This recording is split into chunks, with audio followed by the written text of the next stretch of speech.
First contact and confrontation. The long-range sensors of the Zithian Confederation detected the anomaly during a routine sweep of unexplored sectors. A small blue planet, third from an unremarkable yellow star, was emitting radiation patterns that didn't match any known natural phenomenon. Grand Overseer Nykestalin of the Zithian Empire studied the readouts with growing interest, her 4 iridescent eyes blinking in sequence as data streamed across her neural interface. "Analysis?" she asked, her voice resonating through the command chamber. Science Director Quarlath's crystalline appendages danced across the holographic interface. "The emissions suggest primitive technology, Overseer. Radio waves, electromagnetic radiation, thermal signatures consistent with early industrial development. Nothing that indicates interstellar capabilities." Nykestalin hummed thoughtfully. The Confederation had encountered dozens of emerging species in its 15,000 cycles of exploration. Protocol was clear: observe, document, and classify according to the Galactic Threat Index. Most species registered as Class 1 or Class 2, harmless curiosities to be monitored at a distance until they either destroyed themselves or achieved sufficient enlightenment to be considered for contact. "What's unusual about these emissions?" she asked, sensing Quarlath's hesitation. "The rate of technological advancement," he replied. "We have historical records of this planet from a survey probe that passed through this system 600 cycles ago. At that time, the dominant species was using primitive combustion tools. Now they've developed nuclear technology, rudimentary space exploration, and global communication networks." 600 cycles? Nykestalin's exoskeleton stiffened. "That's unprecedented." "Most species take at least 4,000 cycles to achieve such development," Quarlath finished. Nykestalin's mandibles clicked in the Zithian expression of concern. The Confederation valued stability and predictability above all else. Anomalies required investigation. "Prepare a reconnaissance mission," she ordered. "Level 3 protocol, observation only." The Zithian stealth vessel Phantom Whisper entered Earth's solar system 3 months later, its quantum cloaking technology rendering it invisible to human detection systems. Admiral Vexthal, chosen for his exceptional record in xenological studies, commanded a crew of 30 elite specialists. "Passive scans only," he instructed as they established orbit around Earth's moon. "No emissions that might alert them to our presence." For 3 Earth weeks, they watched. They intercepted communications, analyzed military deployments, studied population centers, and compiled a comprehensive assessment of human capabilities. The data was simultaneously fascinating and unsettling. "They're chaotic," noted behavioral analyst Zinmora. "They have no unified planetary government. They waste resources on internal conflicts." "Their technology is crude by our standards, but efficient," countered weapons specialist Jaxverin. "Their weapons are designed for maximum damage with minimal resources, and they adapt their technologies quickly." Vexthal observed the holographic representation of Earth rotating before him. Something about these humans troubled him. They moved faster, thought quicker, fought harder than any species the Confederation had previously documented. "Classification recommendation?" he asked his team. "Class 2, said Zinmora confidently. "They pose no interstellar threat. Their propulsion systems can barely reach their own moon." "I disagree," Jaxverin interjected. "Their weapons development suggests a Class 3 at minimum. They've progressed from simple atomic weapons to thermonuclear devices in less than 100 of their years." Vexthal was about to respond when sensor technician Kyrazin interrupted with uncharacteristic urgency. "Admiral, we're being scanned." The command deck fell silent. "Impossible," Zinmora whispered. "Our cloaking technology is—" "They've modified their radar arrays," Kyrazin explained, manipulations flying across her console. "They're using a frequency that's creating a harmonic resonance with our cloaking field. It's ingenious." Vexthal's exoskeleton chilled. "How long?" "They've been tracking us for approximately 5 of their days," Kyrazin admitted. "They've been subtle. I almost missed it." "Evasive action," Vexthal ordered immediately. Break orbit. The ship shuddered as something impacted their shields. Kinetic projectile, Jaxverin reported, astonishment evident in his voice. Crude but effective, they've launched several dozen from their planet's surface. Return fire, asked the weapons officer. Negative, Vexthal commanded. Observation protocol remains in effect. Retreat to the dark side of their moon and prepare a full report for Grand Overseer. The Phantom Whisper accelerated, its advanced engines flaring as it evaded the surprisingly accurate human weapons. As they retreated, Vexthal received another shock. Admiral, we're being hailed, Communications Officer Tarkoth announced. They're transmitting on all frequencies. They've broken our communication encryption. How is that possible? Vexthal demanded. Unknown, but the message is clear. We know you're watching. We've been expecting you. Vexthal felt a sensation he had never experienced in his 400 cycles of life. Primal fear. Play the full message, he ordered. A human voice, translated through their systems, filled the command deck. To the alien vessel currently orbiting Earth, we've been monitoring your activities since you entered our solar system.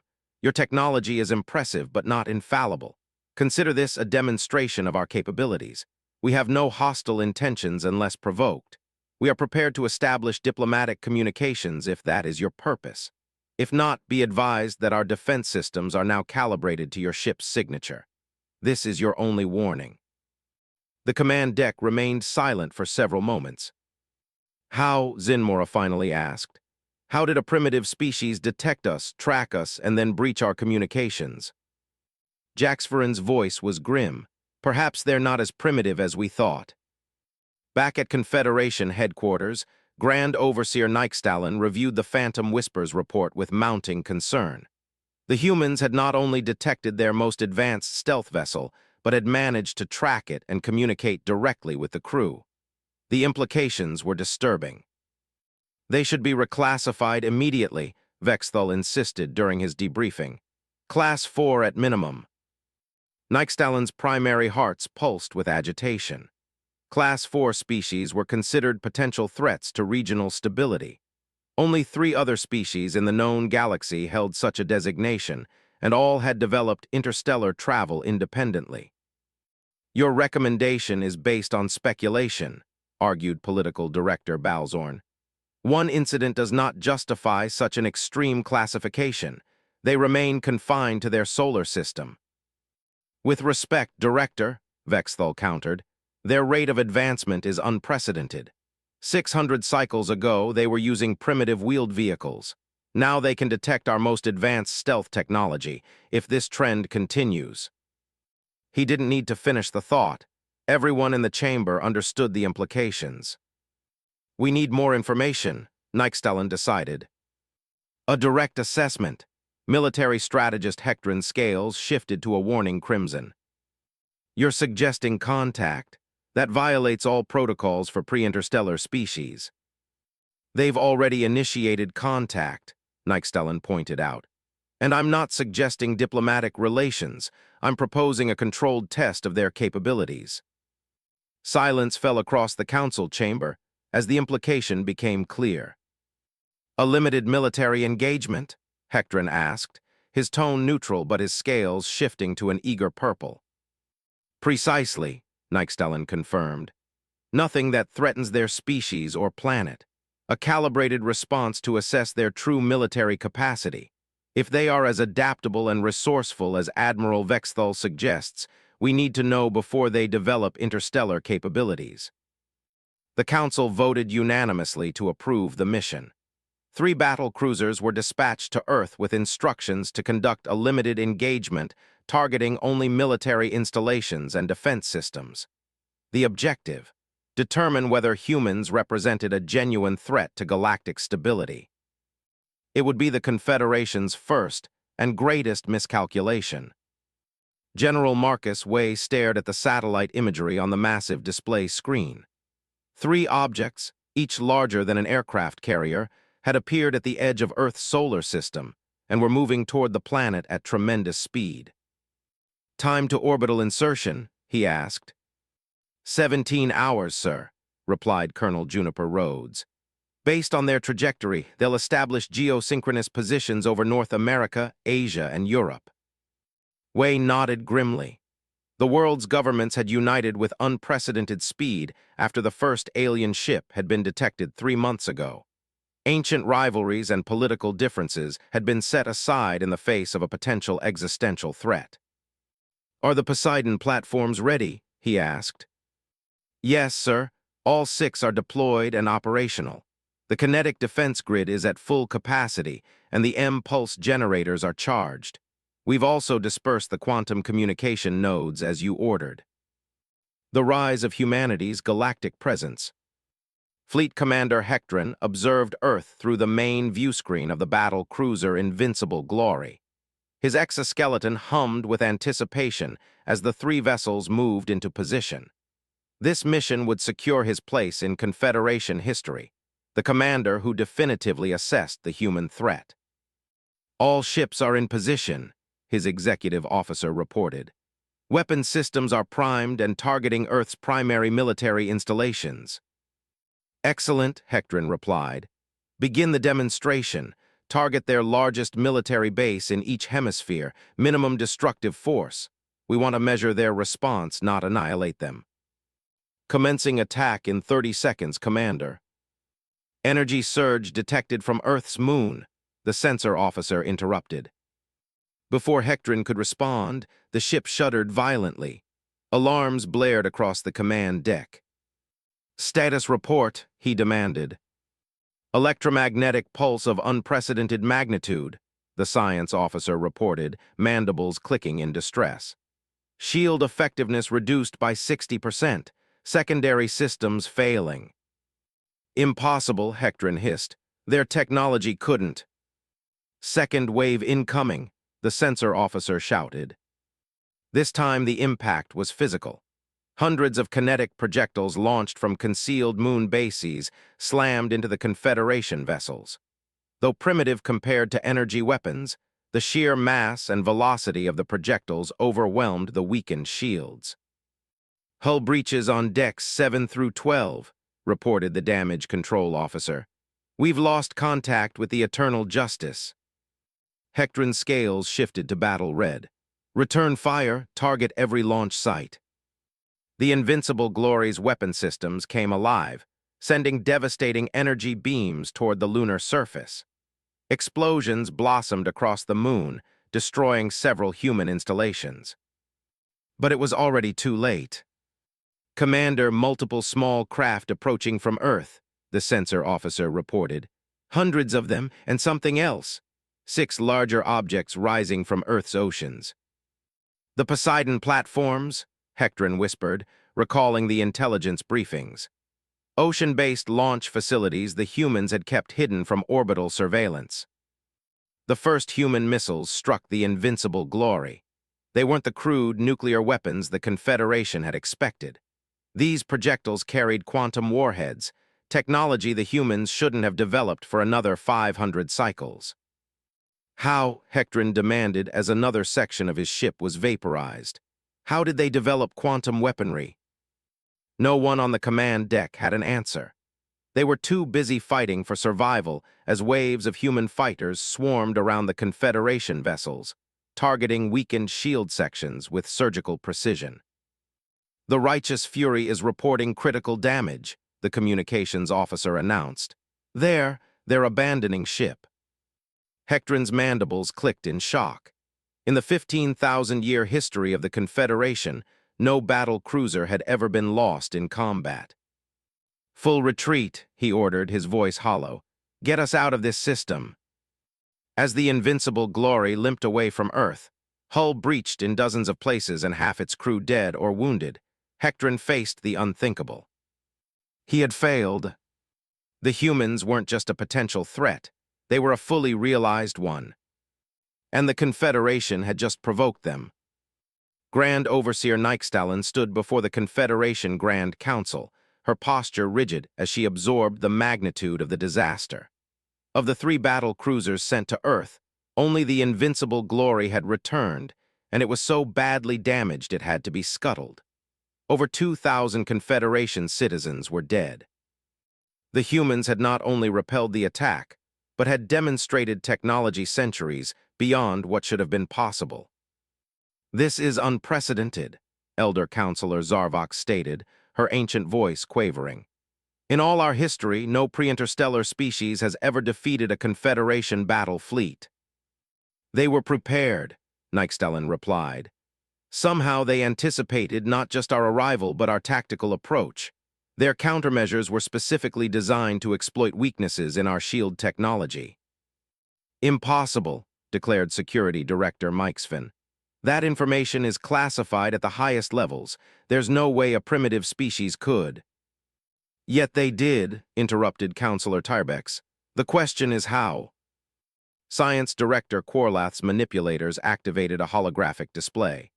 We've been analyzing the data from the Invincible Glory's sensors. The humans have developed a unique approach to technological advancement. Where other species progress linearly, humans adopt a recursive exponential pattern. They don't just build on previous knowledge, they constantly recombine and repurpose it in ways we find chaotic. Explain, Nykstellan commanded. Consider their weapons, Quarlath continued. They combined primitive kinetic projectiles with advanced targeting systems.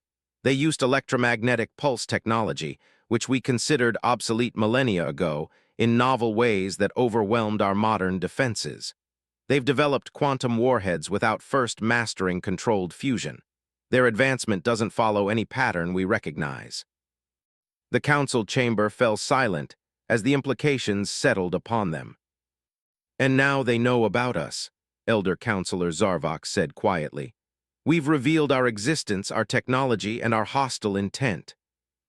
Nykstellan's exoskeleton tightened in the Zithian expression of dread. They will retaliate. They can't reach us, Security Director Mikesvin insisted. They don't have interstellar capabilities. Yet, Quarlath added ominously, based on their demonstrated rate of advancement and their newly acquired knowledge of our technology from the destroyed vessels, I estimate they could develop interstellar travel within 5 cycles. 5 cycles, 5 years by the human calendar. The council erupted in alarm. We must prepare a full-scale invasion force, Mikesvin declared. Sterilize their planet before they become a galactic threat. No, Nykstellan countered. That would require resources we don't have. The Confederation fleet is dispersed across 17 sectors. Assembling a force capable of overcoming Earth's defenses would leave our core worlds vulnerable. Then what do you suggest, Grand Overseer? Asked Elder Counselor Zarvox. Nykstellan hesitated. What she was about to propose violated millennia of Confederation protocol. We negotiate. The United Earth Defense Council received the Confederation's communication with wary skepticism. The alien message, translated through captured technology from the destroyed vessels, requested a diplomatic meeting on neutral territory, Earth's moon. General Marcus Way studied the message alongside representatives from every major nation. It's a trap, suggested the Russian delegate. They're buying time to bring reinforcements. Perhaps, Way replied, but our analysis of their technology suggests they're telling the truth. Their civilization spans hundreds of star systems, but their forces are spread thin. They can't mount an effective invasion force without leaving their own territories vulnerable. So we negotiate from a position of strength, the American representative concluded. Way nodded. The Zithians, that's what they call themselves, underestimated us, twice. They won't make that mistake again, and neither should we. Admiral Vexthal led the Confederation delegation to the meeting site on Earth's moon, a prefabricated structure erected by human engineers in the crater Tycho. As his shuttle approached, he couldn't help but marvel at the speed with which the humans had constructed the facility, barely 2 weeks since the diplomatic channel had been opened. Inside the meeting chamber, Vexthal and his team of 5 diplomats faced the human delegation, led by General Marcus Way and representatives from Earth's major powers. We appreciate your willingness to meet, Vexthal began, his words translated through a device the humans had developed using salvaged Confederation technology. Let's be clear about something, Wei responded, his voice level but his eyes hard. You came to our home uninvited. You observed us without consent. When we detected you, you retreated. Then you returned with warships and attacked our military installations, killing hundreds of our people. Vexthal's mandibles clicked in acknowledgement.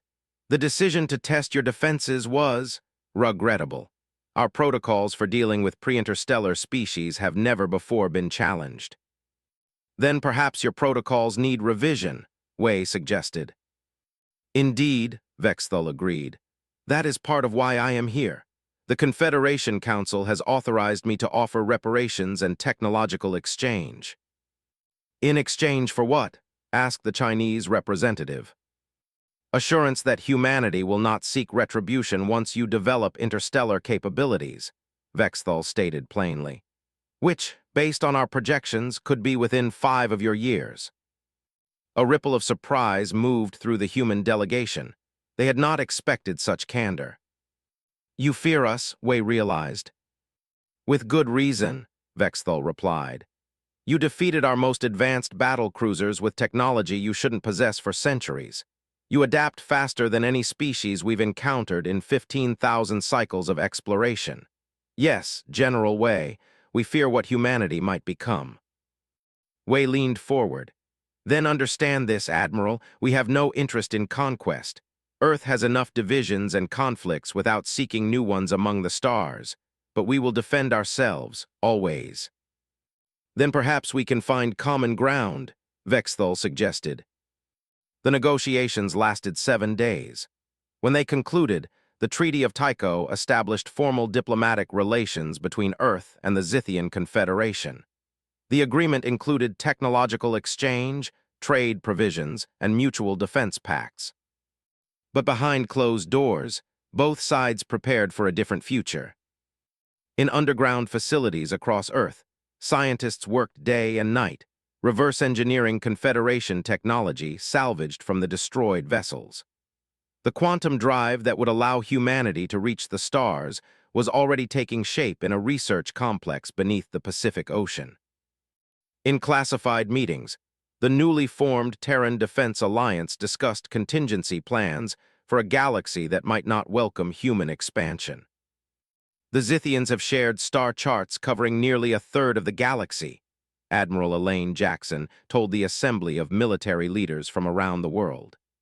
Their confederation encompasses over 300 star systems, but there are thousands more independent worlds and several other major powers. And how many of these powers know about us? Asked General Y. None, according to the Zithians, Jackson replied. They've kept our existence classified at the highest levels. Which means we have the element of surprise, Wei concluded. For now. Jackson nodded. The prototype quantum drive will be ready for testing within 8 months. If successful, we'll begin construction of Earth's first interstellar vessel by year's end. And the weapon systems, Wei asked. Adapting well to the new power sources. The directed energy weapons are already twice as efficient as the Zithian originals. Wei smiled grimly. Humans have always been good at improving weapons. 1 year to the day after the Battle of Earth, the TDS Prometheus rose from its construction bay beneath the Pacific Ocean. The first human-built starship gleamed in the sunlight, its quantum drive ready to carry humanity to the stars. General Marcus Wei, now appointed as the first Supreme Commander of the Terran Fleet, stood on the bridge as final launch preparations were completed. Admiral Jackson reports all systems green, announced his executive officer, Captain Juniper Rhodes. We are go for launch. Wei took a deep breath. This moment would define humanity's future among the stars. The Zithians think they've contained us, he said quietly. That by sharing some of their technology and establishing diplomatic relations, they've neutralized the threat we represent. Haven't they? Rhodes asked. Wei shook his head. They've only accelerated the inevitable. Humanity was always destined for the stars, Captain. The difference is that now we go prepared for what awaits us. And what's that, sir? Wei's expression hardened as he gave the command to launch. A galaxy that fears what we might become, and perhaps, They should. The Prometheus's quantum drive engaged, folding space around the vessel. In an instant, humanity's first starship vanished from Earth orbit, bound for the Alpha Centauri system. The Terran Empire had taken its first step into a much larger universe. And the galaxy would never be the same again.